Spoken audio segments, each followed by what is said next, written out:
আহা, টাইম হয়ে গেছে। ইমাম সাহেব মনে হয় নামাজ শুরু করে দিছে, তাড়াতাড়ি যাই। খালি বাড়িতে খালি আমার পান খেলা আর কেউ নাই।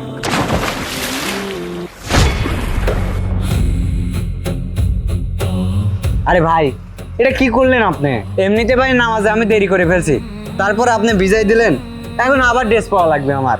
ভাই আমি ওই দিকে কথা করছিলাম, আমি পানি ফেলানোর পরে দিয়ে সামনে আপনি আর আপনার গায়ে পড়ে গেছে।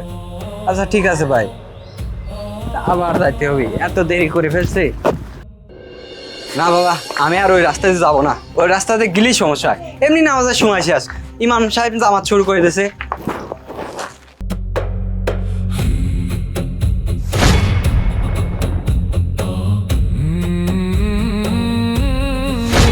আরে ভাই, এটা কাজ করলে আরে ভাই ভুল হয়ে গেছে।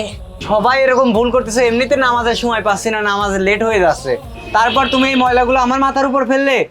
আমি ইচ্ছা করে ফেলিনি। এর ভাই আবার পরিষ্কার হয়ে আসতে হবে।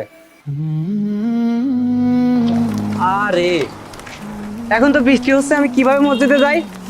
নামাজে লেট হয়ে যাচ্ছে, কি বৃষ্টি পড়তেছে, নামাজে যাবো কিনা?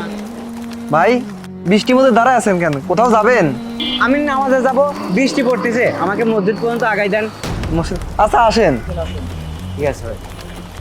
যাক আলহামদুলিল্লাহ, আল্লাহ তোমার লাখ কোটি শুকরিয়া, আমি এখন নামাজ পড়তে পারবো। ভাই ধন্যবাদ আপনাকে।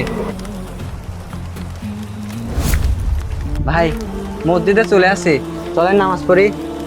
না ভাই, আমি নামাজ পড়িনি। নামাজ পড়েন না মানে? আমি শয়তান। হ্যাঁ, তুই নামাজে আসতিস না, আমি বারবার তোকে বাধা দিয়েছি, তারপরে তুই এই বৃষ্টির মধ্যে ভিজে নামাজে যাচ্ছিস। আল্লাহ বলছে তুই এই বৃষ্টির মধ্যে ভিজে যদি নামাজে যাস তাহলে আল্লাহ তোর গুনাহগাটি সব মাফ করে দিবি। এই জন্য আমি ছাতি দিতে রাখি দিবি আইছি, যাতে তোর গুনাহ মাফ না হয়। ও এই জন্য বারবার আমার পথ আটকাচ্ছিলেন। আরে আল্লাহ যেন আমাদের দিনের পথে চলার তৌফিক দান করেন। সবাই কমেন্টে আমিন লিখেন।